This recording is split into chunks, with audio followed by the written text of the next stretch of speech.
Welcome to Sunil Chemistry Zone.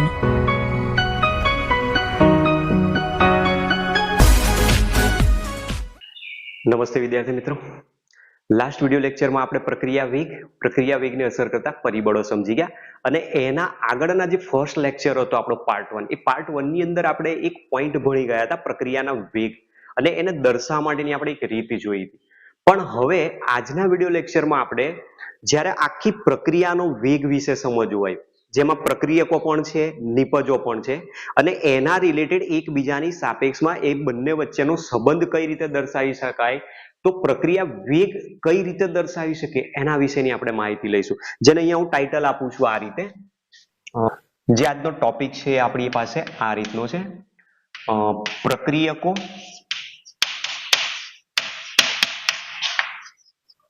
અને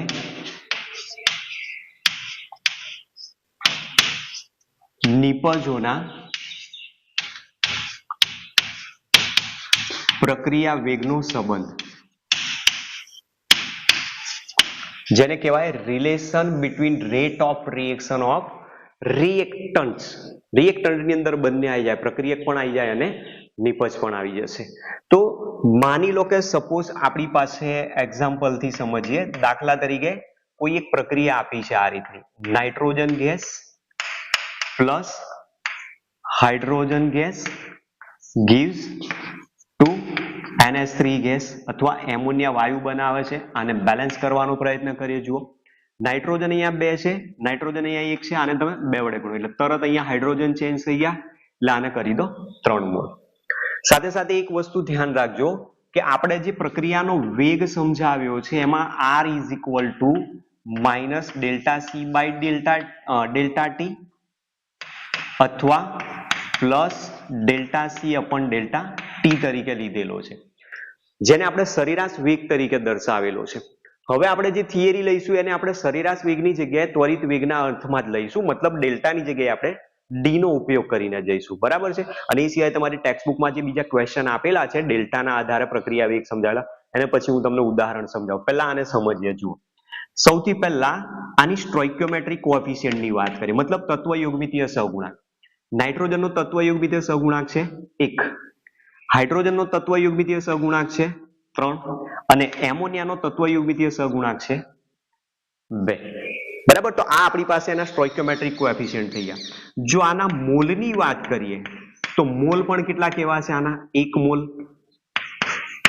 hydrogen, 3 mall અને ammonia બને છે 2 મોલ.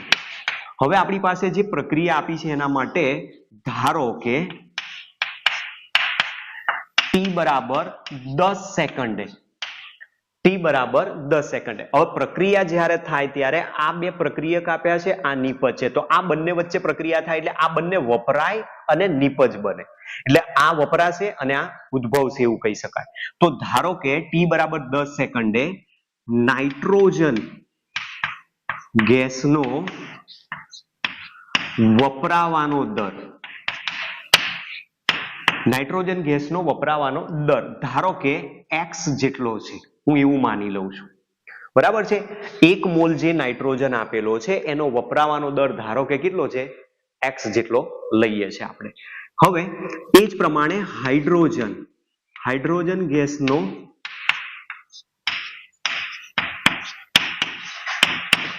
વપરાવાનો દર, જો નાઇટ્રોજન ગેસનો વપરાવાનો દર x જેટલો લઈએ તો અહીંયા 1:3 જે પ્રમાણ રેશિયો આપ્યો છે એ મુજબ જો આ x જેટલો વપરાતો હોય તો આ કેટલા વપરાવો જોઈએ? 3x જેટલો વપરાશે. તો હાઇડ્રોજનના વપરાવાનો દર 3x હશે અને એમોનિયા ઉદ્ભવે છે તો NH3 વાયુનો ઉદ્ભવવાનો અથવા ઉત્પન્ન થવાનો દર બરાબર 2x જેટલો હું ધારી લઉં છું. બરાબર. હવે આને આપણે સાંકેતિક નિરૂપણથી દર્શાવીએ તો મેં તમને પહેલા જ કીધું છે કે આપણે જે ડેલ્ટા લીધો છે એની જગ્યાએ હવે સીધા ડી લઈને જ જઈશું. સૌથી પહેલા નાઇટ્રોજન વપરાવાનો દર જો મારે દર્શાવવો હોય, N2 ગેસના વપરાવાનો દર, હવે જો મારે આને પ્રક્રિયા વેગની સાપેક્ષમાં લખવો હોય તો કઈ રીતે લખી શકાય? પ્રક્રિયકો હોય તો સાંદ્રતામાં ઘટાડો બતાવવાનો, નિપજ હોય તો હંમેશા સાંદ્રતામાં વધારો બતાવવાનો, બરાબર. એટલે અહીંયા માઇનસ આના માટે લેવાનો અને આના માટે પ્લસ લેવાનો. તો નાઇટ્રોજનના વપરાવાનો દર એટલે -dN2 upon dt તરીકે દર્શાય, પણ વેલ્યુ કેવી હોવી જોઈએ? માઇનસ હોવી જોઈએ. આ માઇનસ ચિહ્ન આપણને બતાવે છે કે એનો વપરાવાનો દર બતાવેલો છે, જેનું મૂલ્ય આપણે કેટલું લીધું છે? x. સાથે સાથે મેં તમને પ્રક્રિયા વેગનો એકમ પણ બતાવ્યો હતો કે જે સાંદ્રતા આપેલી છે આપણને મોલ પર લીટરમાં છે આપેલી, અને જે છેદ છે એ સમય સેકન્ડમાં માની લો કે લઈએ છીએ આપણે SI યુનિટ, તો મોલ પર લીટર પર સેકન્ડ થાય. તો હાઇડ્રોજનના વપરાવાનો દર x મોલ પર લીટર પર સેકન્ડ થશે. એ જ રીતે હાઇડ્રોજનના વપરાવાનો દર 3x મોલ પર લીટર પર સેકન્ડ થશે, અને NH3 ના બનવાનો દર 2x મોલ પર લીટર પર સેકન્ડ જેટલો થશે, બરાબર. તો આપણે અહીંયા એકમ સાથે લખીશું -dN2/dt = x મોલ પર લીટર પર સેકન્ડ. એ જ પ્રમાણે H2 ગેસના વપરાવાનો દર એટલે જેને આપણે વેગ કહીએ છીએ. હવે હાઇડ્રોજન છે એ પ્રક્રિયક છે, તો અહીંયા માઇનસ લઈશું અને -dH2/dt = જેનું મૂલ્ય છે આપણે 3x મોલ પર લીટર પર સેકન્ડ. અને એ જ પ્રમાણે એમોનિયા NH3 વાયુના બનવાનો દર અથવા ઉત્પન્ન થવાનો દર પણ જેને કહીએ, તો એનું મૂલ્ય શું આવવું જોઈએ? અહીંયા પ્લસ, કારણ કે એ પોતે નિપજ છે, તો વેલ્યુ થશે dNH3/dt, અને એનું મૂલ્ય આપણને મળે છે 2x મોલ પર લીટર પર સેકન્ડ, બરાબર છે. સમજાય એવો છે પોઈન્ટ? એટલે અહીંયા પહેલા શું કર્યું, એક એક્ઝામ્પલ લીધું છે આપણે, નાઇટ્રોજન અને હાઇડ્રોજન વચ્ચેની પ્રક્રિયાથી જે એમોનિયા બનાવવાની પ્રક્રિયા આપી છે એનું ઉદાહરણ લીધું. તો અહીંયા ધારી લીધું કે એનો સ્ટોઇકિયોમેટ્રિક કોએફિશિયન્ટ નાઇટ્રોજનનો 1 છે, તો એના 1 મોલ જ ગણાય. સ્ટોઇકિયોમેટ્રિક કોએફિશિયન્ટ હાઇડ્રોજનનો 3 છે, તો એના 3 મોલ ગણાશે. NH3 ના 2 મોલ છે, તો અહીંયા સ્ટોઇકિયોમેટ્રિક કોએફિશિયન્ટ પણ એનો 2 ગણાશે. અને એમાંથી ધારી લીધું કે માની લઈએ કે 10 સેકન્ડ વખતે, મતલબ પ્રક્રિયા જ્યારે શરૂ કરીને 10 સેકન્ડ થાય ત્યારે જે નાઇટ્રોજન વપરાય છે એ નાઇટ્રોજન x મોલ પર લીટર પર સેકન્ડ જેટલો વપરાય છે, હાઇડ્રોજન 3x મોલ પર લીટર પર સેકન્ડ જેટલો વપરાય છે, અને એમોનિયા ઉદ્ભવે છે એનો વેગ 2x મોલ પર લીટર પર સેકન્ડ છે. એટલે આપણે આનો ઉલ્લેખ કરીને જ અહીંયા ગયા કે પ્રક્રિયકમાં નાઇટ્રોજનનો 1 મોલ વપરાય છે, તો હાઇડ્રોજનના 3 મોલ વપરાય છે, સામે 2 મોલ નિપજ બને છે, પણ એને આપણે દરના અંશમાં લીધો છે x તરીકે સાબિત. હવે જો આ આપણને મળી ગયું, તો એના આધારે જો મારે પ્રક્રિયાનો વેગ લખવો હોય, રેટ ઓફ રિએક્શન જેને કહીએ છીએ, તો પ્રક્રિયાનો વેગ તો આ 3 ઉપર જ આધારિત રાખતો હોવો જોઈએ. તો મતલબ જો 3 ના આધારે દર્શાવીએ તો અહીંયા બતાવી શકીએ આ રીતે આપણે કે -dN2/dt = -dH2/dt +dNH3/dt હોવું જોઈએ. તેનો મતલબ આખી પ્રક્રિયા સંતુલિત આપેલી છે, તો બંનેના પ્રક્રિયકો જે આપ્યા બંનેના પ્રક્રિયા વેગ ઉપર પણ આધારિત હોય અને નિપજના વેગ ઉપર પણ એ આધારિત હોય. તો જો એ રીતે જોઈએ તો નાઇટ્રોજન, હાઇડ્રોજન અને એમોનિયાના પ્રક્રિયાના દરને જો અહીંયા મૂકું, તો નાઇટ્રોજન વપરાવાનો દર x છે, હાઇડ્રોજન વપરાવાનો દર 3x છે, અને આનો દર છે 2x. તો જો એ રીતે વેલ્યુ તમે મૂકો આની અંદર, તો x = 3x = 2x. શું આ વસ્તુ પોસિબલ છે ખરી? ના, કારણ કે ગાણિતીય રીતે આ સંબંધ ખોટો છે એવું કહી શકાય. ગાણિતીય રીતે તો એવું કહે છે કે જે પ્રક્રિયાનો વેગ લીધો છે એ પ્રક્રિયાનો વેગ દરેક પ્રક્રિયક અને નિપજના વપરાવાના અને બનવાના દર બરાબર જ હોવો જોઈએ. તો અહીંયા તો બધાના દર અલગ અલગ મળે છે, બધાના વેગ અલગ અલગ મળે છે, તો આ વેગને આપણે સરખો કરવો પડશે. તો એ સરખો કરવા માટેની જ મેથડ હવે આપણે સમજીએ છીએ. શું કરીએ છીએ હવે આમાં મેજિક જુઓ, કે જેના કારણે આપણનો જવાબ એકદમ ઈઝી મળી જાય. તમારે ખાસ સિમ્બોલ યાદ રાખવાના. વપરાવાનો દર આપ્યો હોય કે પછી ઉદ્ભવવાનો દર આપેલો હોય, બનવાનો દર આપેલો હોય, કન્ઝ્યુમ કહેવાય વપરાવાના દરને, બરાબર છે. તો એના માટે જે સિમ્બોલ છે ખાસ અગત્યનો છે કે જ્યારે વપરાય ત્યારે માઇનસ હોવો જોઈએ, બરાબર, પ્રક્રિયક છે એટલે, અને જ્યારે બને ત્યારે એ નિપજ છે તો હંમેશા પ્લસ હોવો જોઈએ. હવે આ પ્રક્રિયાનો દર જે આપણને મળે છે અલગ અલગ મૂલ્યો મળે છે, તો એને સરખો કરવા માટે શું કરીશું? તો એના સરખો કરવા માટે આપણે આ રીતે પોઈન્ટ પહેલા લખીએ, minus D N2 by dt is equal to minus D H2 by dt is equal to plus d NH3 by dt. હવે જો મારે બધાને સરખા કરવા હોય તો શું કરીશું? આનો પ્રક્રિયા વેગ કેટલો લીધો છે આપણે? x જેટલો.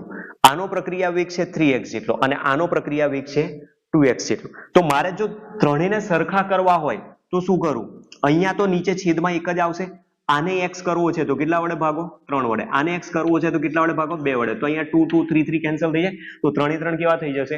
x. મતલબ કે આ જે પ્રક્રિયાનો વેગ આપેલો છે આપણને, એ જે આપણી પ્રક્રિયા છે N2 gas plus 3H2 gas gives to NH3 gas, એમાં જે પ્રક્રિયકો અને નિપજો છે એના તત્વયોગમિતીય સહગુણાંક જે આપેલા છે એ તત્વયોગમિતીય સહગુણાંક વડે જ ભાગી નાખો. તો જુઓ, આનો તત્વયોગમિતીય સહગુણાંક કેટલો ગણાશે? 1, બરાબર. એ જ પ્રમાણે આનો તત્વયોગમિતીય સહગુણાંક છે 3 અને આનો તત્વયોગમિતીય સહગુણાંક છે 2. જો હું આ રીતે મૂકી દઉં તો આનો તો વપરાવાનો દર તમે x ધારી લીધેલો છે એટલે એની વેલ્યુ તમે અહીંયા મૂકશો એટલે x આવશે. આનો તમે વપરાવાનો દર ધારેલો છે 3x, તો 3x અહીંયા મૂકશો એટલે 3x by 3 કરશો એટલે 3 કેન્સલ થશે એટલે x. અને આનો બનવાનો દર તમે 2x મૂકશો તો 2x by 2 કરશો એટલે x થઈ જાય. તો મતલબ આ પ્રમાણે આપણને પ્રક્રિયાનો વેગ જે મળશે એ ત્રણે ત્રણ માટે એક સરખો મળશે. તો આપણું જે ફાઇનલ રિએક્શન આવે છે રેટ ઓફ રિએક્શન એ આ રીતે મળશે. Therefore rate of reaction is equal to minus dN2 by dt અને એના છેદમાં એનો તત્વયોગમિતીય સહગુણાંક 1 બરાબર માઇનસ dH2 by dt એના છેદમાં એનો તત્વયોગમિતીય સહગુણાંક 3 is equal to plus dNH3 by dt એનો તત્વયોગમિતીય સહગુણાંક 2 મળશે. હવે આ જ વસ્તુને મારે જો બીજી રીતે લખવું હોય તો હું આ રીતે પણ લખી શકું.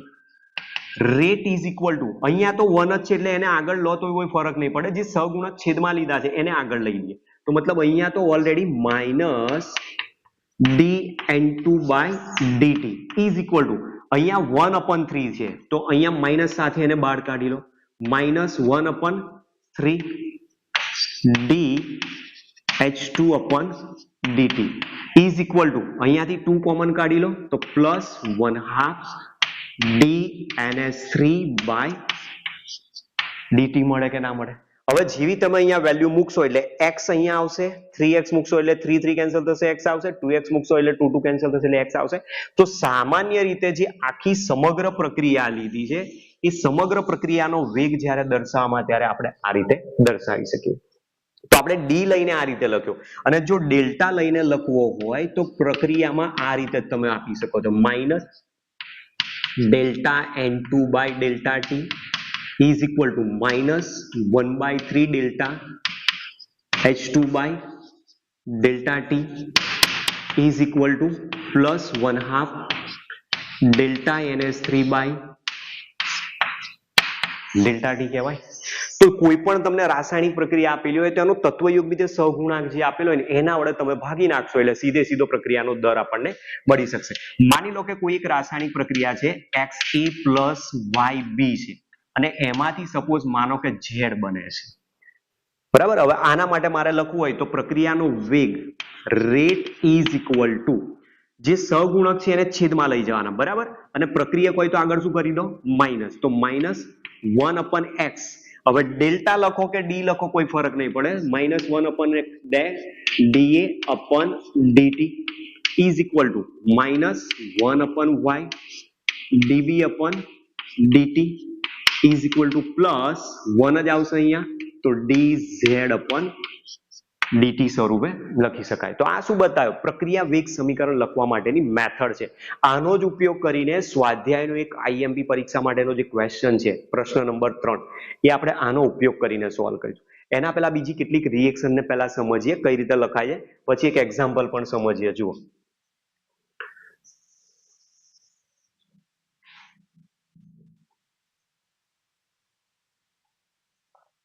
એટલે તમારે એક જ વસ્તુ આમાં ધ્યાન રાખવાનું છે કે પ્રક્રિયક હોય તો આગળ માઇનસ રાખો, નિપજ હોય તો આગળ પ્લસ રાખો, કારણ કે સાંદ્રતાનો ફેરફાર બતાવે છે. પ્રક્રિયકમાં ઘટે, નિપજમાં વધતી હોય.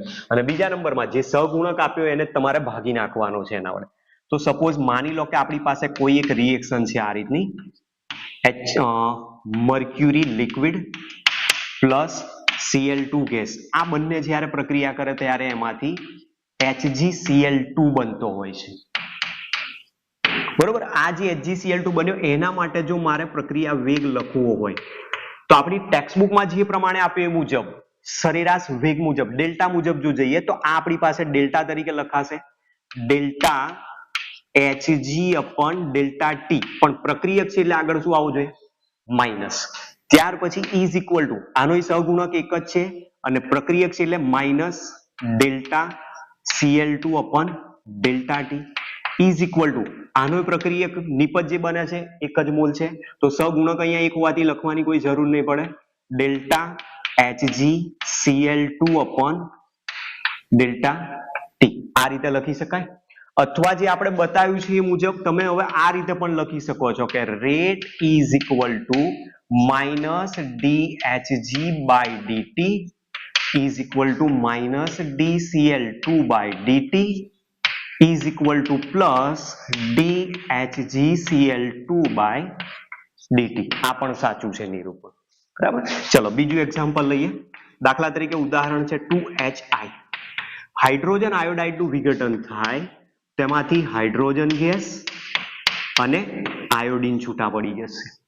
તો આના માટે જો મારે પ્રક્રિયા વેગ લખવો હોય તો રેટ ઇઝ ઇક્વલ ટુ, આ પ્રક્રિયક છે તો માઇનસ લઈ લો આગળ. પ્રક્રિયકનો સહગુણક 2 છે તો એને છેદમાં લાવી દો એટલે 1/2. બાકીનો ભાગ છે એને ડેલ્ટા તરીકે લઈ લો, delta HI upon delta T is equal to, આ નિપજ છે તો પ્લસ કરી દો. નિપજમાં અહીંયા એક જ મોલ છે તો લેવાની કોઈ જરૂર જ નહીં પડે, તો delta H2 upon delta T is equal two, iodine પણ નિપજ છે તો delta I2 upon delta T લખાય.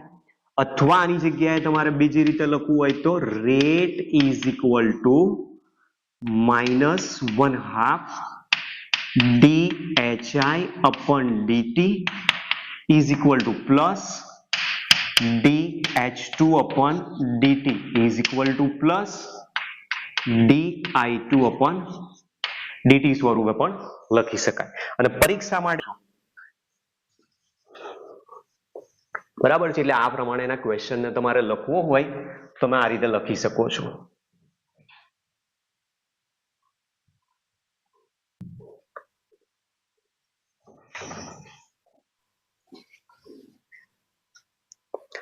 જો બીજો એક અગત્યનો પોઈન્ટ આપેલો છે જે પરીક્ષામાં મોટા ભાગે પૂછાવાની શક્યતાઓ રહી છે. એમાં એક રિએક્શન છે આ રીતની 5Br minus aqueous plus BrO3 minus aqueous plus 6H plus aqueous. અને આની જે આયનિક પ્રક્રિયાઓ થાય છે એ પ્રક્રિયાઓ વચ્ચે પ્રક્રિયા થઈને એમાંથી 3Br2 plus 3H2O છૂટા પડે છે. બરાબર. આ રીતની પ્રક્રિયા આપી છે. આ પ્રક્રિયા માટેનો પ્રક્રિયા વેગ જો મારે દર્શાવવો હોય તો rate of reaction is equal to, પ્રક્રિયક છે માઇનસ લઈ લો, સહગુણક 5 છે છેદમાં લઈ આવો તો બાકીનો ભાગ delta Br upon delta T is equal two, સહગુણક એક જ છે માઇનસ લઈ લો, પ્રક્રિયક છે તો સહગુણક એક છે એટલે મૂકવાની જરૂર નથી તો delta BrO3 minus upon delta T is equal two, ફરી પાછો પ્રક્રિયક આવ્યો માઇનસ, સહગુણક 6 છે છેદમાં લઈ જાઓ તો delta H plus upon delta T is equal to નિપજ આવી તો પ્લસ કરી દો, સહગુણક 3 છે તો 1/3 કરી દો, તો delta Br2 upon delta T is equal to plus 1/3 delta H2O upon delta T. બરાબર, આ રીતનો પ્રશ્ન પૂછી શકે છે.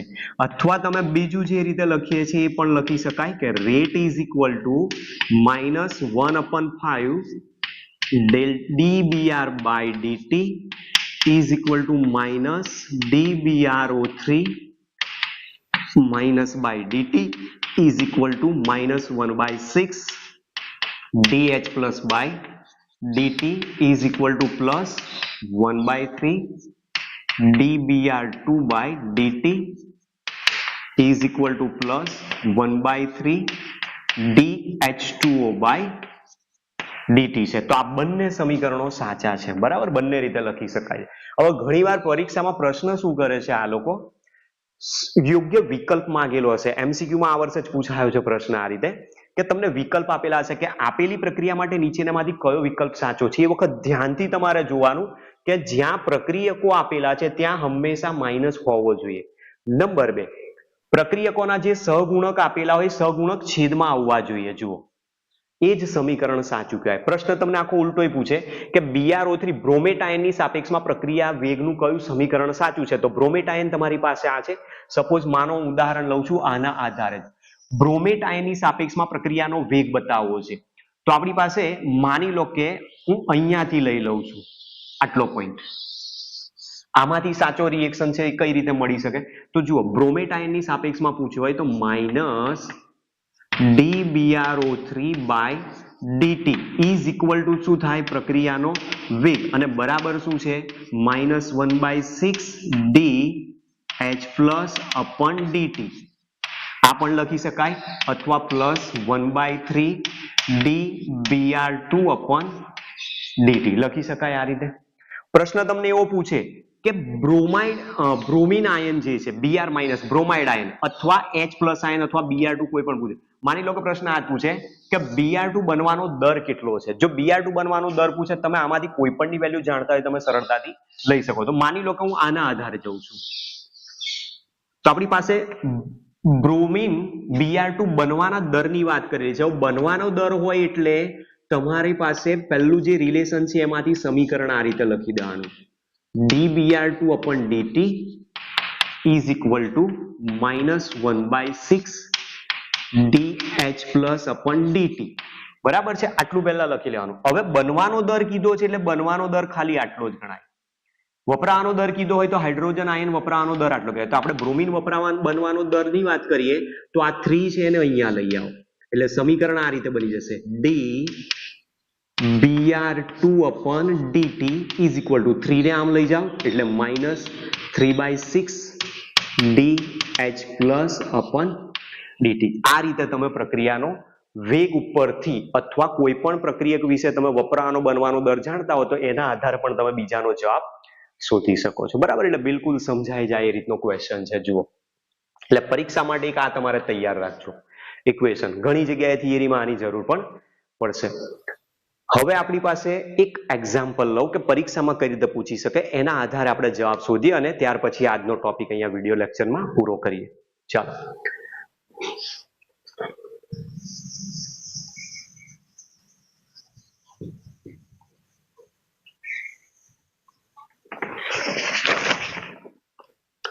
જો પ્રશ્ન એક આ રીતનો છે, જો હાઇડ્રોજનના દૂર થવાનો દર એટલે વપરાવાનો જેને કહી શકાય, જો હાઇડ્રોજનના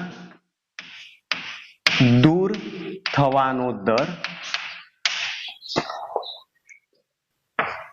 12 મોલ પર લિટર પર સેકન્ડ હોય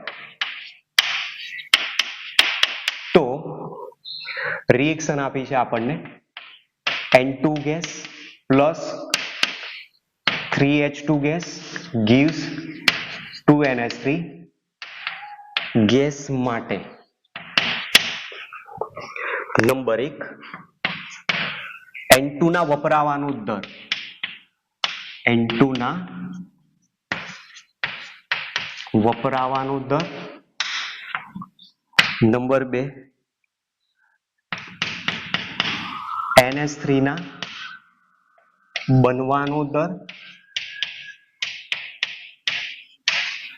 અને નંબર 3 પ્રક્રિયાનો વેગ ગણો એવું કીધું છે.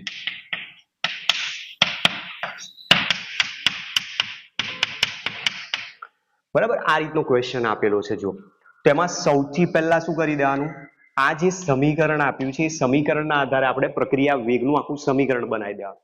તો આના માટે જો હું લખીશ તો પ્રક્રિયાનું વેગ રેટ ઇઝ ઇક્વલ ટુ જે થિયરી શીખ્યા એ મુજબ, બરાબર, અહીંયા હવે ડી લઈને જ જઈશું આપણે. પ્રક્રિયક છે તો minus dN2 upon dt is equal to પ્રક્રિયક છે માઇનસ 3 સહગુણક છે તો -1/3 dH2 upon dt is equal to નિપજ તો પ્લસ કરી દો, સહગુણક 2 છે તો છેદમાં લઈ જાઓ, +1/2 d NH3 અપોન dt થશે. આ સમીકરણ આપણને મળી ગયું. હવે એ સમીકરણના આધારે વિચારવાનું છે. અહીંયા શું કીધું છે, હિન્ટ આપણને H2 ના દૂર થવાનો દર મતલબ હાઇડ્રોજન શું થાય છે, વપરાય છે એવું કહેવાય. તો પહેલા આનો ઉપયોગ કરીએ. અહીં H2 ના વપરાવાનો દર, અને વપરાવાનો દર જ્યારે આપેલો હોય ત્યારે આપણે એને માઇનસ લખીશું, અને હાઇડ્રોજન વપરાય છે એટલે -dH2/dt કહેવાય, અને જેની વેલ્યુ આપેલી છે 12 મોલ પર લિટર પર સેકન્ડ આપેલી છે. આ મૂલ્ય આપણને આપ્યું છે ને એના આધારે બાકીના જવાબ શોધવાના. તો આપણે શું કરીશું, આ જે મૂલ્ય છે એને આપણે અહીંયા મૂકી દઈશું. તો એનો ઉપયોગ કરીને નાઇટ્રોજન કેટલો વપરાય છે, એમોનિયા કેટલો બને છે, એ બંને જવાબ શોધી શકીએ. ચાલો તો પહેલા અહીંયા શું શોધીએ, આપણે નાઇટ્રોજનના વપરાવાનો દર શોધીએ. નાઇટ્રોજનના વપરાવાનો દર શોધવો છે તો આપણે આ બંનેનો ઉપયોગ કરીએ. -dN2/dt is equal two -1/3 dH2/dt છે. આપણી પાસે આનું મૂલ્ય છે -dH2/dt, તો આ 3 છે એને અહીંયા લઈ આવો. સોરી, આપણે તો આ શોધવાનો છે ને જવાબ, તો આને એઝ ઇટ ઇઝ રહેવા દો. અહીંયા આની જે વેલ્યુ આપેલી છે એની કિંમત મૂકી દો. તો જે આપણી પાસે મૂલ્ય છે આનું છે, જુઓ 1/3 ને આગળ લાવી દો અને -dH2/dt છે એની કિંમત તમે મૂકો. તો therefore -dN2/dt is equal two 1/3 × 12 કરશો એટલે કેટલા થશે, 4. તો પ્રક્રિયા અહીંયા નાઇટ્રોજન વપરાવાનો દર કેટલો બતાવે છે, 4 મોલ પર લિટર પર સેકન્ડ બતાવે છે. બરાબર છે, તો એક જવાબ આવ્યો. ત્યાર પછી એમોનિયા બનવાનો દર શોધવાનો છે. હવે એમોનિયા બનવાનો દર શોધવો હોય તો તમારી પાસે આની પણ વેલ્યુ મળી ગઈ 4, આની પણ વેલ્યુ તમને ખબર જ છે. આ શોધવાના, તો કોઈ પણ રિલેશન હવે તમે અહીંયાથી ઉપયોગ કરી શકો છો. તો બીજો પોઈન્ટ, NH3 ના બનવાનો દર શોધીએ. NH3 ના બનવાનો દર જો શોધવો હોય તો NH3 માટેનો પોઈન્ટ લઈ લો 1/2 dNH3/dt ઇઝ ઇક્વલ ટુ, બાકીના બે માંથી કોઈ પણ લઈ લો, બંનેની વેલ્યુ તમારી પાસે છે જ, બરાબર. તો આપણે માની લો કે સપોઝ હાઇડ્રોજનનો આપેલી છે વેલ્યુ, એનો જ ઉપયોગ કરીએ. તો અહીંયા વેલ્યુ આ પણ તમે લઈ શકો છો, dH2/dt, અને એ કિંમત તમારે મૂકવી હોય તો તમારે શોધવાનો છે ખાલી આ એમોનિયા બનવાનો દર. તો આ 2 અહીંયા ગુણાશે તો -2/3 × dH2/dt છે ઇઝ ઇક્વલ ટુ -2/3, આ 2/3 ને આગળ લાવી દો, અને જે બાકીનો ભાગ છે એને કૌંસમાં લઈ લો, -dH2/dt is equal two 2/3 into શું કરી દો 12. તો અહીંયા 3 ચોક 12, એટલે બાકી કેટલા રહ્યા, 4 દુ 8, 4 દુ 8 મોલ પર લિટર પર સેકન્ડ જેટલો જવાબ આવશે. બરાબર, એટલે જે એમોનિયા બનવાનો દર છે આપણને આટલો મળશે, કે એમોનિયા બનવાનો દર એટલે પ્લસ dNH3/dt જેને કહીએ છીએ. હવે માગેલો છે તમને પ્રક્રિયાનો વેગ. પ્રક્રિયાનો વેગ જો માગેલો હોય તો તમને જવાબ કઈ રીતે મળશે, અહીંયા નાઇટ્રોજનના વપરાવાનો દર જે છે, બરાબર, કઈ રીતે જવાબ મળશે? તો જે નાઇટ્રોજનના વપરાવાનો દર છે એ તમે અહીંયા મૂકો, એટલે 4 અહીંયા મૂકો. પછી હાઇડ્રોજનના વપરાવાનો દર એ ઓલરેડી તમને 12 આપેલો છે, બરાબર છે. જુઓ, સમજો અહીંયા હું કઈ રીતે જવાબ કહું છું તમને. પ્રક્રિયાનો વેગ શોધવો છે, રેટ. પ્રક્રિયાનો વેગ એ આ બધાના બરાબર ગણી શકાય. તો નાઇટ્રોજનના વપરાવાનો દર તમે શોધી નાખ્યો છે કે એ 4 છે, ઇઝ ઇક્વલ ટુ હાઇડ્રોજનના વપરાવાનો દર 1/3 તો છે જ અહીંયા, અને ઓલરેડી તમે હાઇડ્રોજનના વપરાવાનો દર તમને 12 આપેલો છે. તો 1/3 into 12 કરો તો 4 તરી 12, એટલે આ પણ 4 થઈ જશે.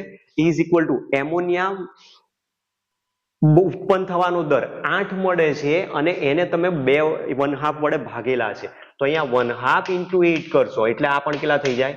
4. મતલબ 3 નો જવાબ એક સરખો આવવો જ જોઈએ.